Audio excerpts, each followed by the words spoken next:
Hello guys, welcome to score of India university. तो अभी तक हमने देखा फ्लोटिंग पॉइंट रिप्रेजेंटेशन, उसका अभी तक हमने थ्योरेटिकल पार्ट देखा।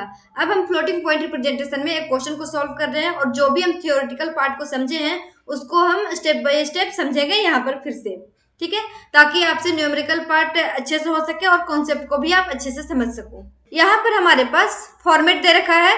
फॉर साइन बिट के लिए यहाँ पर 1 बिट डेटा हम स्टोर कर सकते हैं। बायस्ड एक्सपोनेंट के लिए हम यहाँ पर 4 बिट लिए हैं एंड यहाँ पर मेंटिसा के लिए 5 बिट है, ठीक है। हमारे पास डेटा दिया हुआ है, ये डेटा है -6.25। तो सबसे पहले हम इसे कन्वर्ट करेंगे बाइनरी फॉर्म में। तो इसका बाइनरी क्या होगा? 6 के लिए यहाँ पर क्या होगा? 110 पॉइंट एंड देन 0.25 को हम 2 से मल्टीप्लाई करेंगे तो यह हो जाएगा हमारा 0.50, यानी कि हम इस वाले डेटा को कंसीडर करेंगे तो ये हो गया 0 एंड देन हमारा यहाँ पर हो जाएगा 0.50 इंटू 2, यानी कि ये हो जाएगा 1.00। तो देखो यहाँ पर हमारा 1 आ गया, तो हमारा जो यहाँ पर डेटा होगा वो हो जाएगा 110.01। इस डेटा को हमने यहाँ पर बाइनरी फॉर्म में कन्वर्ट कर लिया। उसके बाद हम इसे नॉर्मलाइज करेंगे। तो नॉर्मलाइज करने के लिए हम सबसे पहले क्या करते हैं? अगर हम इसे नॉर्मलाइज नहीं करेंगे तब तो यहाँ पर हमारा डेटा लॉस हो जाएगा। तो इसको नॉर्मलाइज करने के लिए हमें 2 बिट डेटा को राइट शिफ्ट करना पड़ेगा। तो ये हो जाएगा 1.1001। तो कितना डेटा को हमने राइट शिफ्ट किया है? 2 बिट डेटा को। तो यहाँ पर हो जाएगा +2। तो ये हो गया हमारा नॉर्मलाइज डेटा। मेनली नॉर्मलाइज में हम क्या करते हैं कि लेफ्ट या फिर राइट शिफ्ट करते हैं, ठीक है, और उसके बाद हम पावर को प्लस या फिर माइनस करते हैं। तो ये हो जाएगा नॉर्मलाइज डेटा। नॉर्मलाइजेशन के बाद हम इस नॉर्मलाइज डेटा को कंसीडर कर रहे हैं और इसे हम फॉर्मेट में स्टोर करेंगे, ठीक है। तो देखो हमारे पास जो फॉर्मेट था वो क्या था? हमारे पास जो फॉर्मेट है उसमें हमारा एस के लिए 1 बिट है और बी के लिए हमारे पास 4 बिट है, ठीक है। तो हम अब यहाँ पर निकालेंगे बायस्ड एक्सपोनेंट, ठीक है। बायस्ड एक्सपोनेंट का क्या फॉर्मूला था? बायस्ड एक्सपोनेंट को हम बी बोलते हैं। तो बी इक्वल टू था ए प्लस बायस, ठीक है।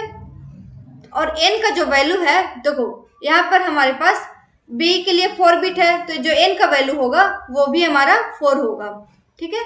तो एन का वैल्यू 4 आ गया। तो बायस का जो फॉर्मूला होता है वो होता है +2 टू द पावर n - 1 ये हो जाएगा प्लस n की जगह पर 4 -1 -1, यानी कि ये हो जाएगा 2 टू द पावर 3 - 1 यानी कि 7। ये हो गया बायस। तो क्या अब हम b निकाल सकते हैं? अब बोलोगे कि एक्चुअल एक्सपोनेंट क्या है? तो जो हमारा एक्चुअल एक्सपोनेंट है वो है हमारे पास +2। तो जो एक्चुअल एक्सपोनेंट है वो +2 हो गया एंड b इक्वल टू हो जाएगा हमारे पास ए प्लस बायस, एंड जो ए है वो हो गया +2, बायस है वो हो गया 7 एंड देन ये हो गया हमारा 9। क्या हम इसे कन्वर्ट कर सकते हैं बाइनरी फॉर्म में 9 को? तो 9 का जो बाइनरी फॉर्म होगा वो हो जाएगा 1001। जो मेंटिसा है वो क्या है? हमारे पास जो मेंटिसा है वो है 1001। जो पॉइंट के बाद वाला जो वैल्यू है उसे ही हम कंसीडर बोलते हैं, यानी कि जो फ्रैक्शन पार्ट है। तो मेंटिसा जो हमारा हो गया वो हो गया 1001। यहाँ पे लिख सकते हैं we have a given format. जो हमारा गिवन फॉर्मेट है उसमें हमारा एस के लिए 1 बिट है, बी के लिए 4 बिट है और एम के लिए 5 बिट है। हमारा जो डेटा था वो नेगेटिव डेटा था। तो नेगेटिव के लिए हमारे पास साइन क्या है? 1 साइन बिट होगा, वो हमारा हो जाएगा 1। तो देखो यहाँ पर हम स्टोर कर सकते हैं 1 स्टोर कर सकते हैं साइन बिट में।